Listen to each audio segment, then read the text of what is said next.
Okay, let's unpack this. Today, we are undertaking a massive deep dive into World War II. We're looking beyond just the timelines, really getting into those hinge moments. We're examining the precise strategic gambles, the catastrophic blunders, but also the astonishing ingenuity that shaped the final outcome. I mean, the largest conflict in human history. Right. And our mission today really is to give you a shortcut to understanding those crucial decisions. So it means distilling the overwhelming military scale, especially you see this on the Eastern Front, and connecting that directly to the inventive strategic planning deployed elsewhere in the West and the Pacific. Absolutely. And the central theme, the thread tying this all together, it's this fundamental contrast, isn't it, between sort of strategic hubris on one side and calculated ingenuity on the other. We'll trace Hitler's, catastrophic dogmatic errors met by this incredible Soviet resilience and, frankly, overwhelming production. And then we pivot to the Allies, the Western Allies, and their meticulous force projection, the deception. It's a different world. The outcome really was forged in the fire of these opposing approaches. And if we want to pinpoint where it really starts to unravel for the Axis, we have to begin with Hitler's ultimate gamble, Operation Barbarossa, the invasion of the Soviet Union. Operation Barbarossa, June 22, 1941. It was more than just military ambition, wasn't it? It was steeped in this ideology, this fantasy of Lebensraum.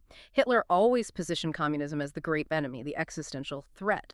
But practically speaking, the desire for land, for resources, the oil, the wheat, the industry of the Soviet Union, I mean, this made the invasion the ultimate prize. Yeah, and what's fascinating, or maybe terrifying, is the sheer audacity. It rested entirely on speed, on shock. The whole German plan banked on this belief that the Soviet regime was, quote, a rotting structure, that it would just collapse after the initial blitz. But this confidence, it kind of willfully ignored the reality of the Soviet purges just a few years earlier. Tell us more about that, the preparation paradox, because the sources, they make it so clear how disastrously unprepared Stalin actually was, despite the Red Army's, enormous size on paper. Well, despite having one of the world's largest armies, huge tank production even, the officer corps had been absolutely gutted, decimated by Stalin's paranoia in the late 1930s. We know, I mean, the figures are stark. 3/4 of the senior officers were shot or imprisoned. The Red Army was essentially headless, leaderless at the top. And worse, Stalin, somehow convinced he could placate Hitler, maybe by time, issued explicit orders.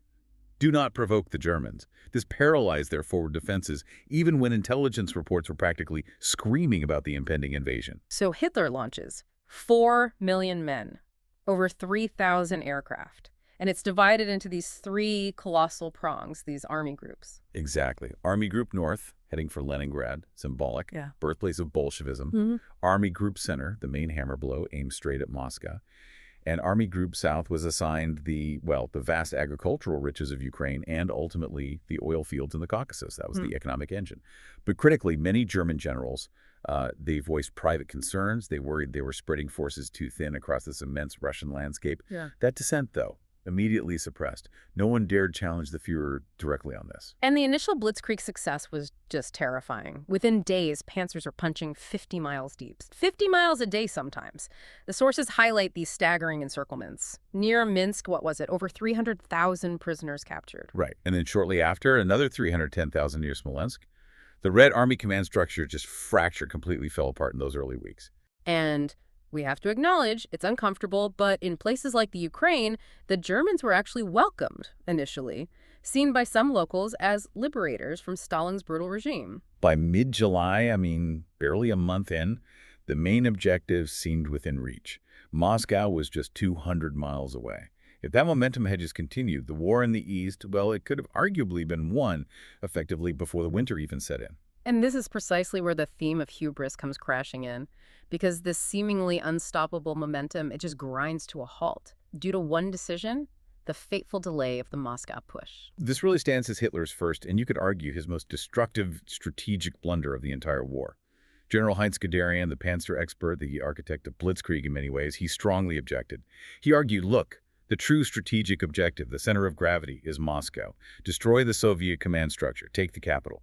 Hitler, however, he was fixated on economic gains, on political symbolism. He overruled Guderian. He diverted those crucial Panther forces south. Towards Kiev, Yeah, to help seize the Ukraine breadbasket. it's exactly. Towards Kiev and the resources of Ukraine. It was a huge detour.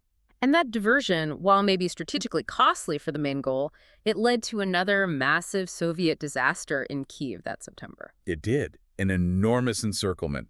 The Panzers closed the trap, destroying 2 more entire Soviet armies, another 500,000 men killed or captured. It was a colossal tactical victory for the Germans. But crucially, it consumed precious weeks. Weeks the Germans absolutely could not spare as autumn approached. And meanwhile, up north, Army Group North had surrounded Leningrad. But again, Hitler made a cold calculation. Starve the city into submission rather than commit troops to costly, grinding urban warfare. And the siege of Leningrad that resulted, it's one of the greatest human tragedies of the entire war, just unimaginable suffering. Conditions were beyond dire. The only lifeline, as you probably know, was the famous Lake Ladoga ice road during the winter months, bringing in minimal supplies across the frozen lake. The city suffered this massive, horrific famine. Starvation deaths peaked at, I think the number is 3,700 people on one single day in December 1941.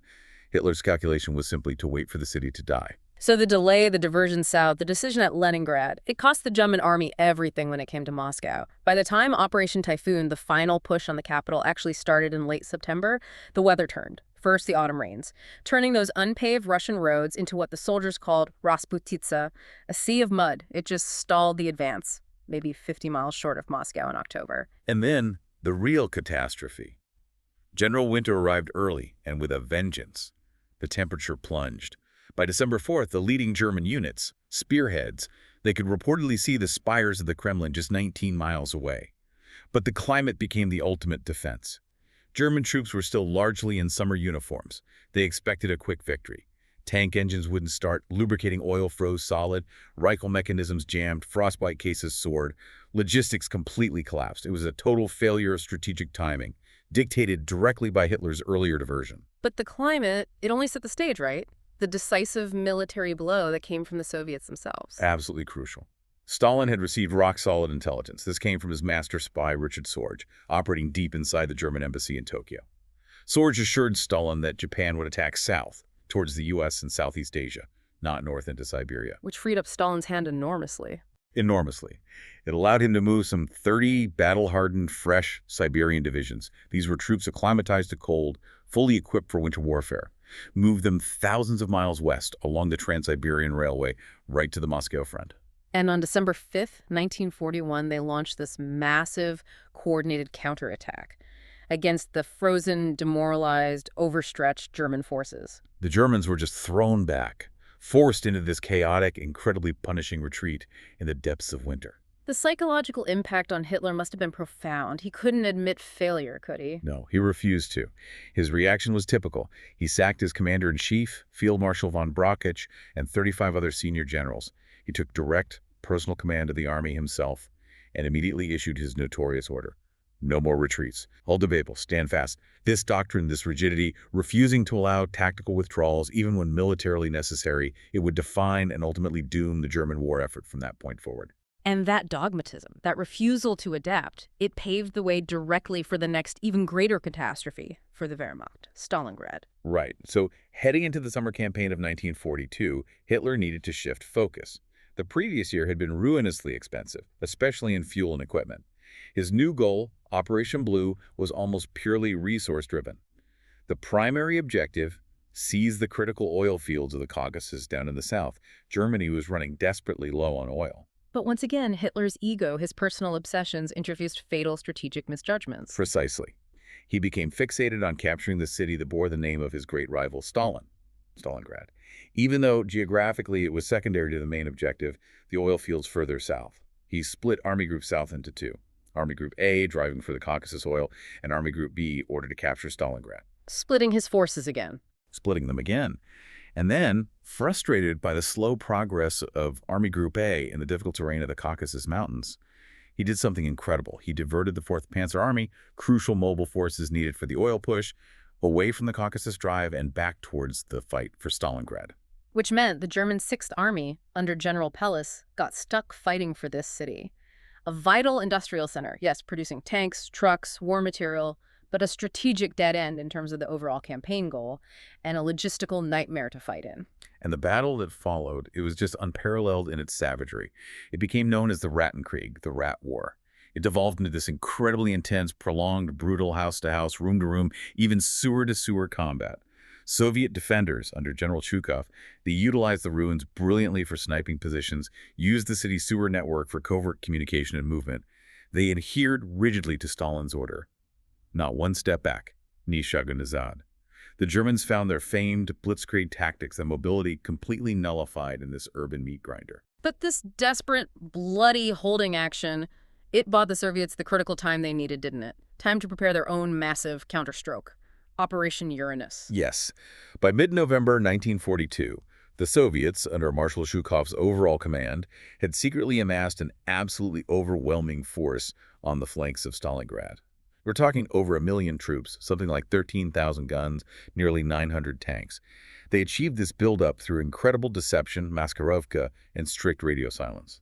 And crucially, their attack targeted the weakest points. The flanks of the German Sixth Army, which were held mostly by poorly equipped, less motivated Allied Romanian and Hungarian troops. And the speed of Operation Uranus when it launched on November 19th and 20th, it was breathtaking. The pincers just sliced through those flanks. Exactly. They met west of Stalingrad, near Kalach, on November 23rd, snapping the trap shut. The entire German Sixth Army, over 200,000 men, maybe closer to 250,000, initially trapped inside this freezing, shrinking pocket, the Kessel. And the tragedy here was compounded, again, by Hitler's dogmatic hubris. General Paulus, commanding the Sixth Army inside the pocket, he knew the situation was desperate. He requested permission to break out to try and link up with German forces outside. Hitler flatly refused. He promised Paulus he would be supplied by air, relying on Hermann Goering and the Luftwaffe's completely unrealistic vow to airlift 700 tons of supplies daily into the pocket. In reality, the trapped men never received more than 80 tons on any given day, usually far less. It wasn't nearly enough to sustain them, let alone fight effectively. They started starving almost immediately. And the rescue attempt, Field Marshal Manstein's Operation Winter Storm, it came agonizingly close, didn't it? But ultimately failed. It failed about 30 miles short of the pocket. Hitler's insistence on Paulus holding fast, forbidding any breakout attempt, sealed the fate of the Sixth Army. As a final, almost cruel gesture, Hitler promoted Paulus to Field Marshal on January 30th, 1943, knowing no German Field Marshal had ever surrendered. Paulus surrendered the next day, January 31st. The cost was just staggering. And Stalingrad really signaled the definitive turning point of the war in Europe, didn't it? Without a doubt, Germany lost, in total, around 300,000 men and their Axis allies in the Stalingrad campaign. Of the maybe 100,000 or so German prisoners who marched into Soviet captivity after the surrender, only about 5,000 ever returned home after the war. Just 5,000. That number alone. It just captures the profound scale of this military and human catastrophe better than any map or statistic. It truly does. The myth of Wehrmacht invincibility was shattered. So Stalingrad confirms the shift. The momentum is now firmly with the Soviet Union. They've absorbed the shock. Their industrial production is hitting its stride. Immense manpower reserves are being mobilized. But Hitler, still clinging to the hope of a decisive victory, makes one final, massive attempt to regain the strategic initiative on the Eastern Front, the Battle of Kursk. That's right. The Soviet advances after Stalingrad had created this large bulge, or salient, in the German line near the city of Kursk. It looked, on the map, like a tempting target for a classic pincer movement, an encirclement operation. Hitler delayed the attack, codenamed Operation Citadel. He wanted to wait, specifically, to deploy his newest generation of powerful tanks, the massive Tiger tank with its near-impenetrable frontal armor and deadly 88mm gun, and the new, faster Panther tank with its well-sloped armor. He believed technology could turn the tide. But that delay, waiting for the tanks, proved fatal. Again, it gave the Soviets, especially Marshal Zhukov, the brilliant Soviet strategist, crucial time to prepare. Zhukov already suspected the German plan. The salient was an obvious target, but he received vital confirmation from intelligence sources, possibly including the Lucy spy ring operating out of Switzerland, feeding information from within the German high command itself. So the Soviets didn't just wait. They prepared the ground meticulously. They constructed an unprecedented defense in depth around the Kursk salient. We're talking miles deep. Massive anti-tank ditches, dense minefields, hundreds of thousands, maybe millions of mines, like multiple belts of barbed wire, complex trench systems, camouflaged anti-tank gun emplacements, up to 150 miles deep in some sectors. And critically, they amassed forces that hugely outnumbered the Germans in troops, guns, and especially tanks. They knew exactly where the Germans would attack, and they turned Kursk from a potential German offensive into a deliberately prepared, head-on collision, a killing ground. So the Germans were essentially walking into a trap. They were defeated before their tanks even properly rolled out. Pretty much. On July 5, 1943, just as the German troops were massing, preparing to launch their assault, the Soviets unleashed a devastating preemptive artillery barrage right onto the German staging areas. It disrupted their formations, caused casualties, and signaled that the element of surprise was completely gone. And the tank battle that followed near Prokhorovka on July 12th, it's legendary, the largest armored engagement in history. It involved almost 2,000 tanks clashing on a relatively small battlefield. And this is where you really see that contrast between German quality, perhaps, and Soviet quantity, and also improving quality. While the German Tigers and Panthers were technically superior tank for tank in open duels, the Soviet T-34s, now produced in overwhelming numbers and with improvements, were simpler, highly maneuverable, reliable. And crucially, Soviet tactics changed. They drove their T-34s straight into the German formations, engaging at point-blank range, ramming sometimes, deliberately closing the distance to negate the Tiger's superior long-range gun and thick frontal armor advantage. It became a brutal close-quarters melee. The cost for the Germans at Kursk was terminal, wasn't it? At least for offensive operations on the Eastern Front. Absolutely. Hitler lost at least 50,000 of his best troops, maybe more, and crucially, over 700 tanks, including many of the irreplaceable new Tigers and Panthers. The loss of that new generation of armor, the core of his mobile striking power, meant Germany could never again launch a major strategic offensive against the Red Army. The initiative on the Eastern Front was lost. Forever. The Soviet momentum was now completely irreversible. By early August 1943, just weeks after Kursk, the Red Army was already recapturing key cities like Oral and Belgorod.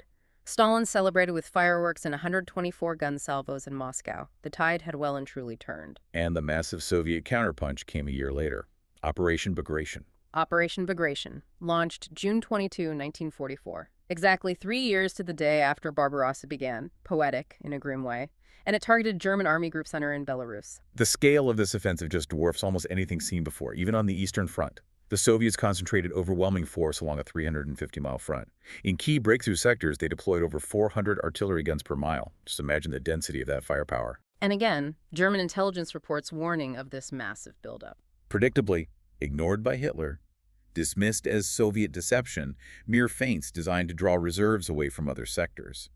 Army Group Center was caught completely unprepared, its defenses relatively weak. The result was a catastrophic collapse for the Germans, faster and more complete than even the initial Soviet collapse in 41. Total annihilation. Massive encirclements followed rapidly. Vitebsk fell, trapping thousands. Minsk, the capital of Belarus, was surrounded, trapping over 100,000 German troops from the 4th and 9th Armies.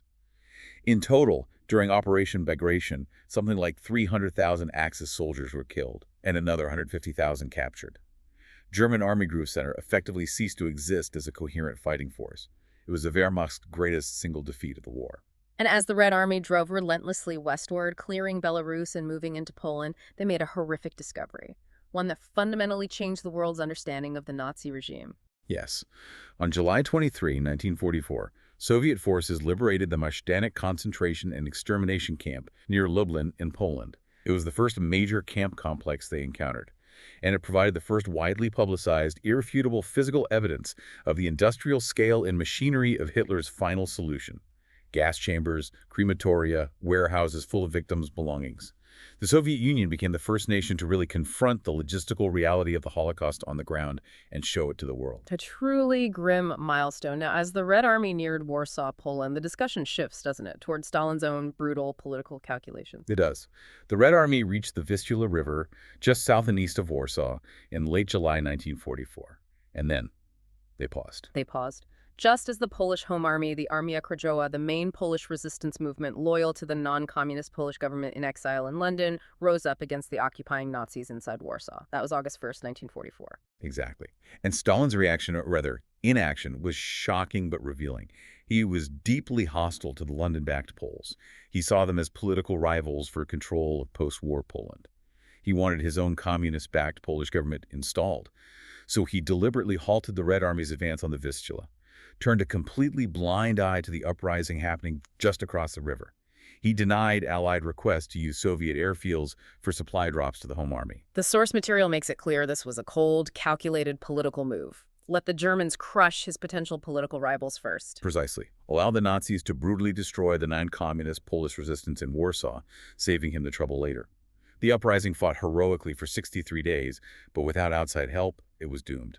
Warsaw was systematically destroyed by the Germans, hundreds of thousands killed. Only then, months later, did the Red Army cross the Vistula and liberate the ruins. A stunning, ruthless example of long-term political positioning outweighing any immediate military or humanitarian considerations. So, while the Eastern Front was being decided by this combination of massive force, attrition, and cold political maneuvering, the Western Allies were preparing their own decisive moment, but one defined much more by ingenuity, meticulous planning, and elaborate deception. D-Day. Absolutely. The planning for Operation Overlord, the invasion of Normandy, was incredibly complex and meticulous. It had to be.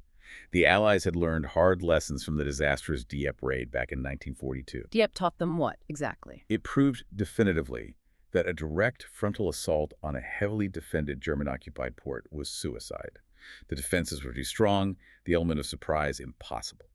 They had to find a different way in landing on open beaches, away from the major port. And the Germans, they knew an invasion was coming somewhere sometime. They'd built the formidable Atlantic Wall, but their leadership was fundamentally divided on the best way to defend it, wasn't it? Completely divided. You had Field Marshal Erwin Rommel, the famous Desert Fox, now commanding Army Group B in northern France. He insisted, based on his experiences in North Africa fighting under Allied air superiority, that the Panzer reserves had to be positioned close to the coast. He argued rightly that Allied air power would simply annihilate any large armored formations attempting to move long distances after the landings began. They had to hit the invaders on the beaches immediately. But his superior, Field Marshal Gerd von Rundstedt, the overall commander-in-chief West, disagreed. Von Rundstedt favored a more traditional approach. Keep the main Panzer reserves further inland, perhaps near Paris. Let the Allies land, establish a beachhead, and then launch a powerful, concentrated counterattack to drive them back into the sea. He underestimated the impact of Allied air power. So, two conflicting strategies. And Hitler, as often happened, compromised. He tried to satisfy both commanders, resulting in what the research really identifies as the worst of all solutions. There weren't enough Panzer reserves held centrally near Paris for Rundstedt's decisive counterattack, nor were there enough tanks positioned right on the coast, as Rommel wanted, to repel the initial invasion force. The Panzer divisions were scattered, caught in between.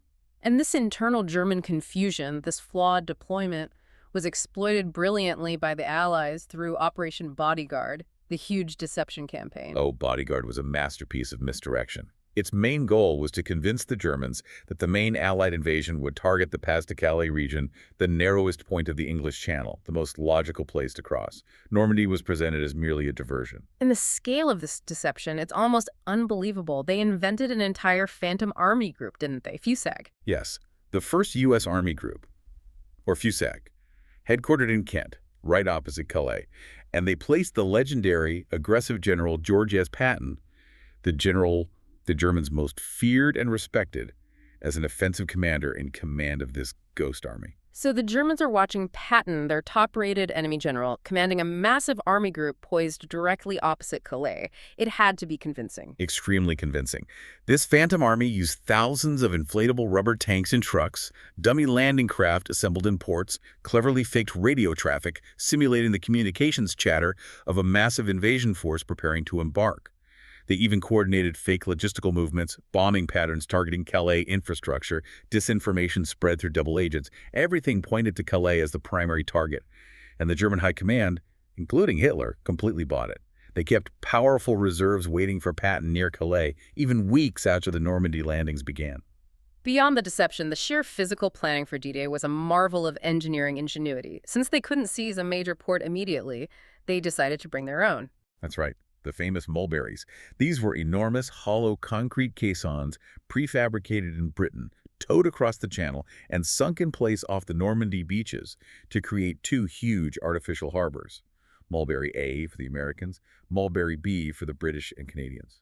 These artificial ports allowed the Allies to offload thousands of tons of vital supplies, vehicles, and reinforcements every day, bypassing the need to capture Cherbourg or Le Havre early on. Absolutely critical for sustaining the beachhead. And then there was PLUTO. PLUTO pipeline under the ocean, another incredible feat. A network of flexible underwater pipelines laid across the channel bed to pump fuel directly from England to the Normandy front lines.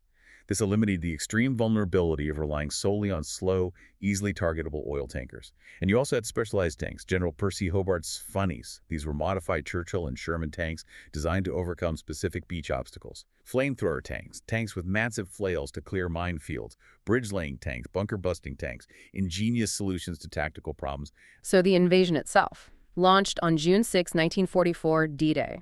It was still a massive gamble, especially with the weather, which was terrible. A huge gamble on the weather. Eisenhower made the tough call to go during a brief, marginal break in the storms. And Hitler. Famously, he was asleep when the first reports came in. He'd taken a sleeping pill. And even when awakened later that morning, he initially dismissed the Normandy landings as exactly what Bodyguard intended. A feint, a diversion. He refused to release the key Panzer reserves held near Calais. The initial landings themselves saw dramatically different outcomes on the different beaches. Very different. Utah Beach, at the western end of the American sector, went relatively smoothly. Casualties were comparatively light, thanks partly to the airborne drops inland, which disrupted German defenses and secured key causeways off the beach. But Omaha Beach. Omaha was a different story. A near disaster. Omaha was a catastrophe unfolding in real time. It was, as historians have called it, a defender's dream. High bluffs overlooking a wide beach defended by veteran German troops of the 352nd Infantry Division who happened to be there on anti-invasion exercises. Most of the American amphibious DD tanks sank in the rough seas before even reaching the shore. The preliminary bombardment had missed the German defenses on the cliffs. The U.S. 1st Infantry Division hit the beach and were just pinned down by murderous crossfire. Casualties were horrific in the first few hours. For a time, the landing was nearly abandoned. It was only the incredible courage and initiative of small groups of soldiers scaling the bluffs under fire, creating small breaches that eventually established a tenuous foothold. It highlights just how close D-Day came to absolute disaster on that one beach. Once the beachheads were finally secured, though, the advance inland into Normandy proved incredibly difficult. That dense hedgerow country, the bocage. It was brutal, grinding warfare. The bocage favored the defenders, neutralizing Allied advantages in tanks and air power to some extent. Every field was a small fortress. And this is where the qualitative differences in tanks really mattered again. The standard Allied tank, the American M4 Sherman, while reliable and produced in vast numbers, was badly outclassed by the German Panther and Tiger tanks, especially in terms of gunpowder and armor.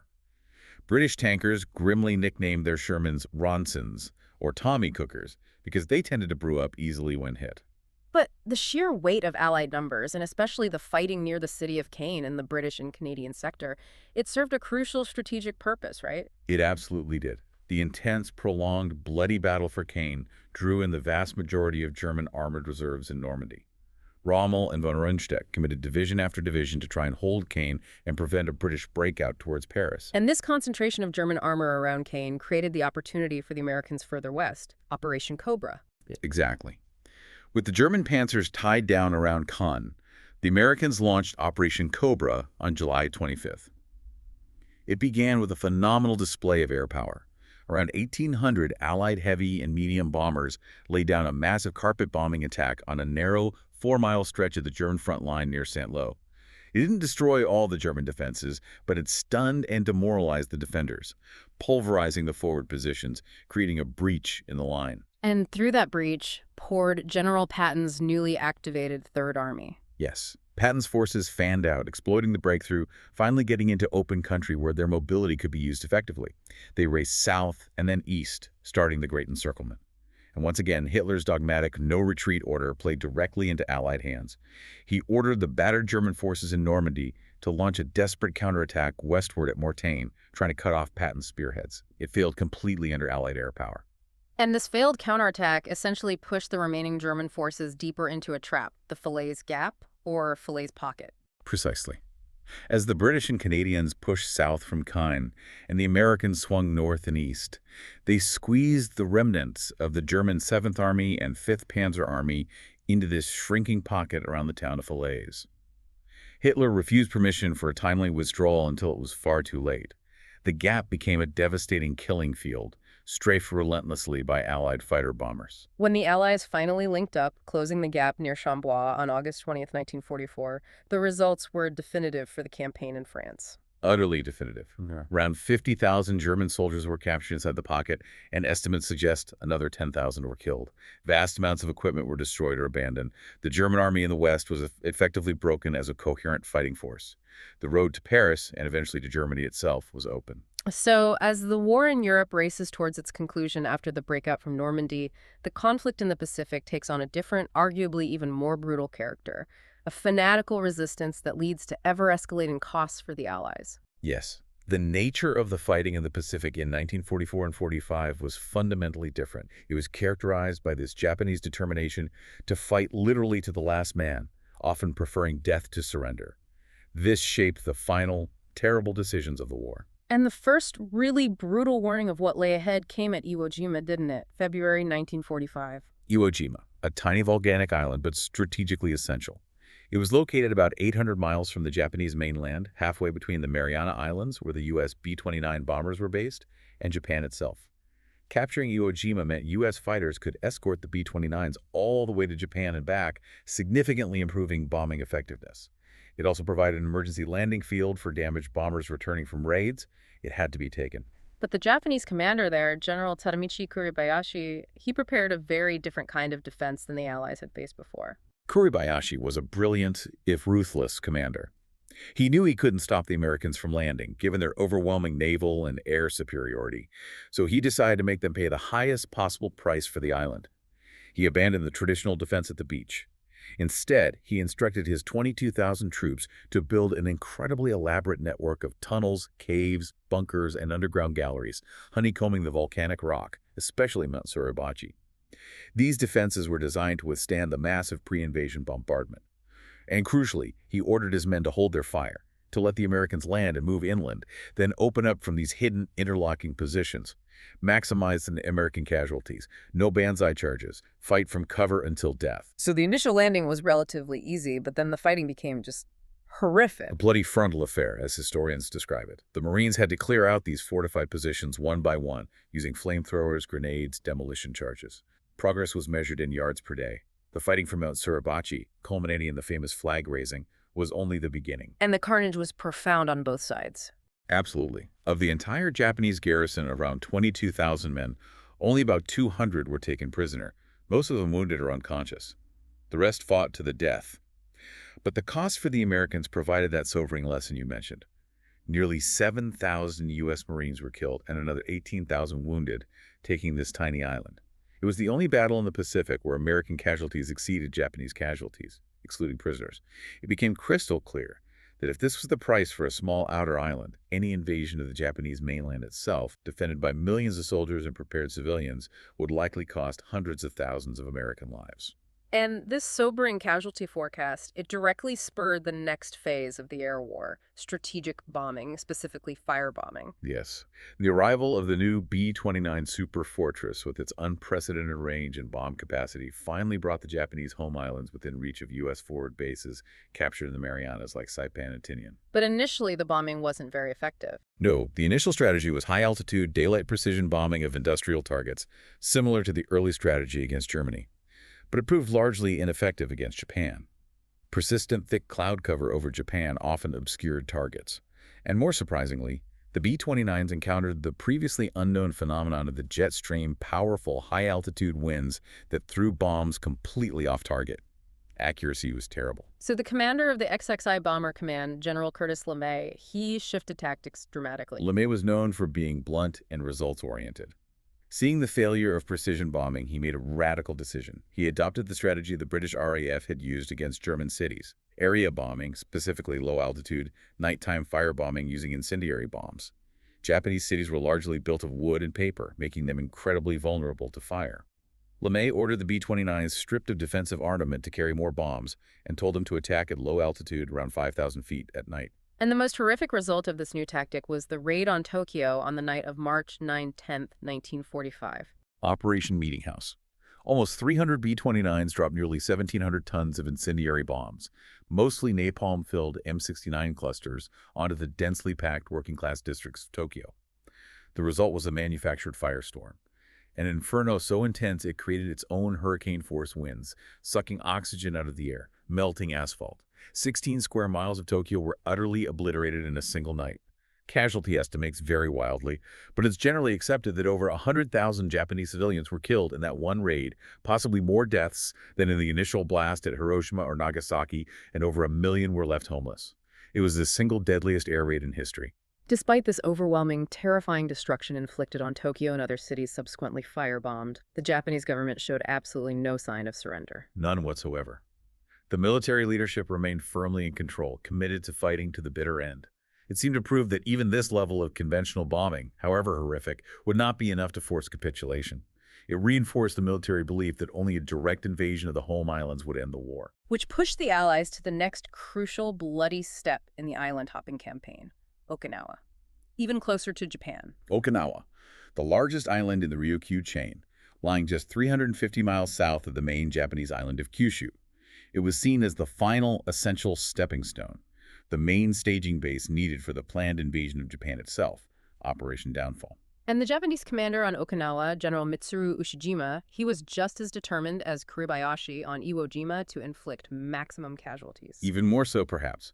Ushijima commanded a larger force, over 100,000 regular army troops, plus local militia. Like Kuribayashi, he largely abandoned the beach defenses.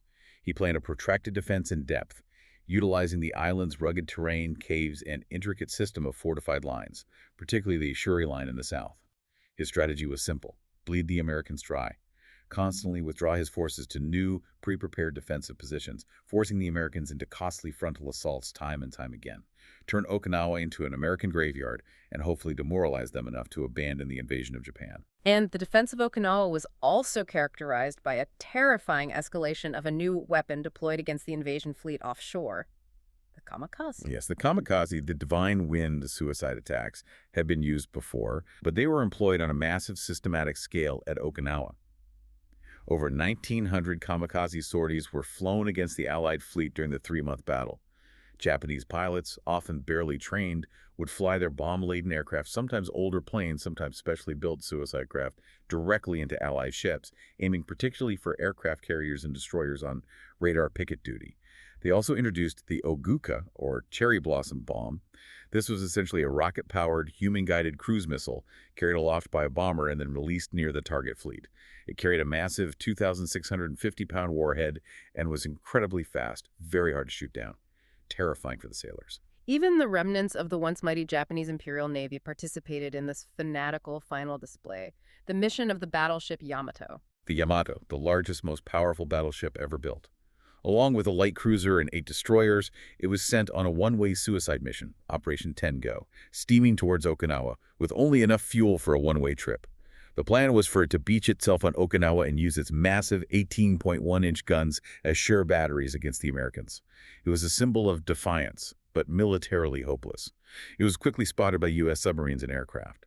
On April 7, 1945, it was attacked by waves of nearly 400 U.S. carrier aircraft and sunk after absorbing numerous bomb and torpedo hits, taking most of its 3,000 crew down with it.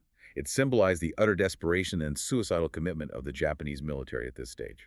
The campaign for Okinawa itself on land was an absolute bloodbath, wasn't it, lasting nearly 3 months? An incredible bloodbath. The fighting for positions like Sugarloaf Hill, Kunishi Ridge, the Shuri Line, it was as brutal as anything seen in the war. Heavy rains turned the battlefield into a quagmire. Casualties mounted relentlessly on both sides.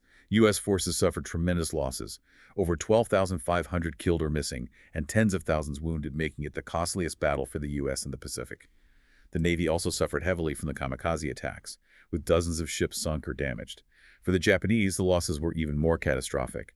Around 110,000 Japanese soldiers were killed, and tragically, an estimated 40,000 to 150,000 Okinawan civilians were also killed, caught in the crossfire, forced into combat, or induced to commit mass suicide by the Japanese military. Okinawa was the final horrifying confirmation. If this was the price for an island 350 miles away, the planned invasion of the main islands, Operation Downfall, with potentially millions of Japanese soldiers and armed civilians resisting, would be a bloodbath on an unimaginable scale. It's exactly. Military planners estimated potential American casualties for Operation Downfall in the hundreds of thousands, possibly up to 1 million killed, wounded, and missing. Japanese casualties were expected to be in the millions. The cost was simply deemed intolerable by Allied leaders. Which brings us directly, inevitably, to the ultimate fateful decision of World War II. Faced with this choice, an unwinnable invasion cost versus a new, terrifying, but potentially war-ending technology, President Harry Truman, new in office after Roosevelt's death, received the results of the top-secret Manhattan Project. The Manhattan Project, this highly classified, massive scientific and industrial effort operating in complete secrecy throughout the war, led administratively by General Leslie Groves and scientifically by physicist J. Robert Oppenheimer.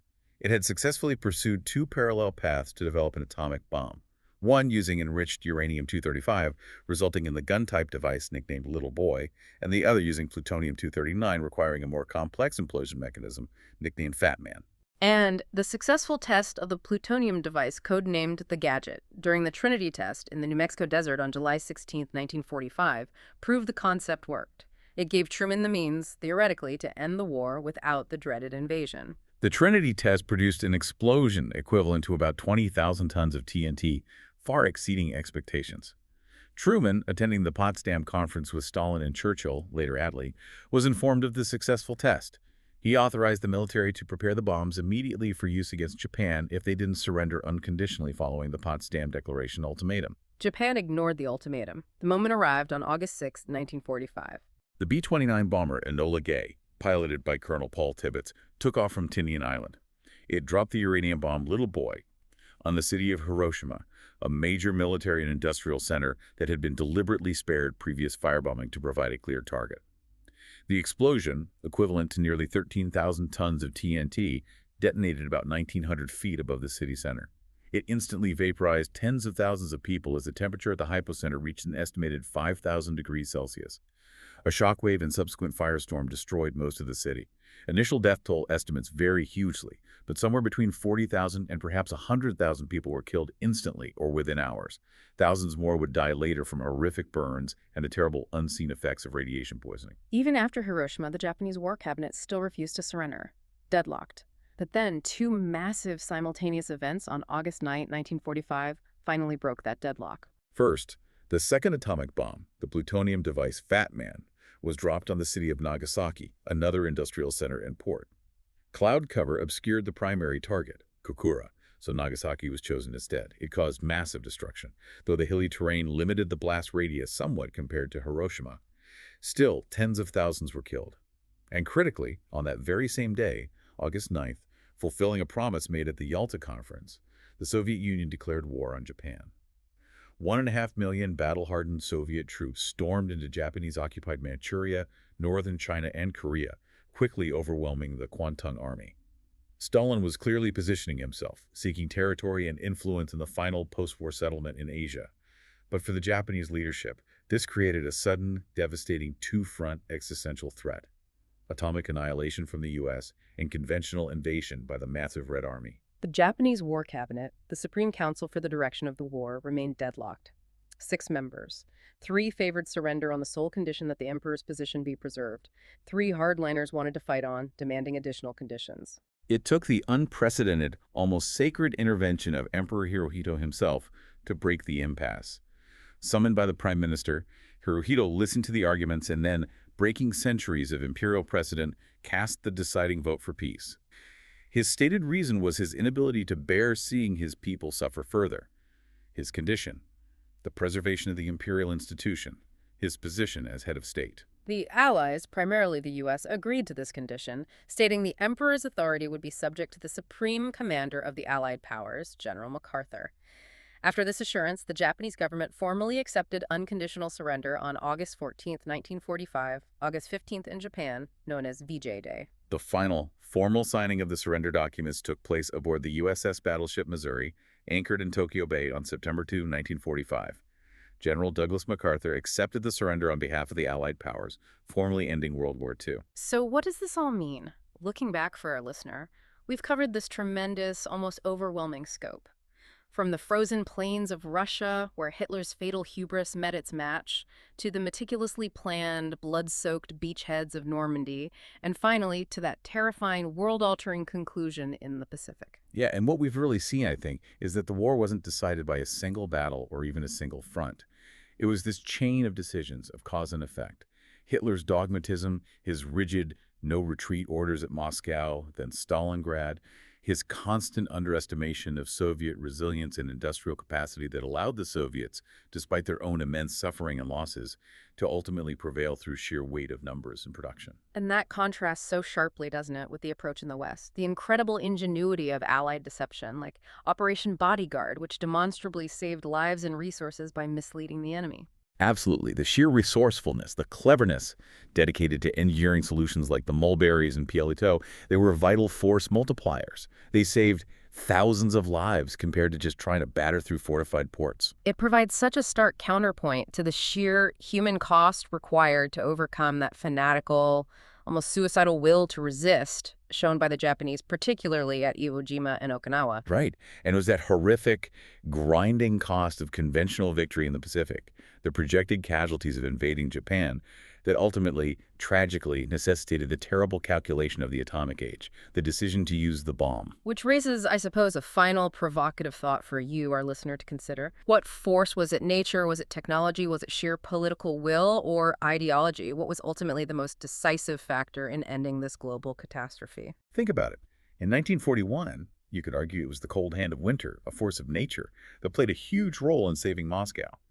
But in 1945, facing the fanatical political will of the Japanese resistance, seemingly impervious to conventional bombing, maybe only the terrifying new technology of the atomic bomb was capable of ending what Truman called the unendurable conflict, without millions more deaths. Is it possible that the great, terrible gambles of World War II were only finally won, or perhaps just concluded, because of a unique, horrifying alignment of all three forces, nature, technology, and human will playing out on a global scale?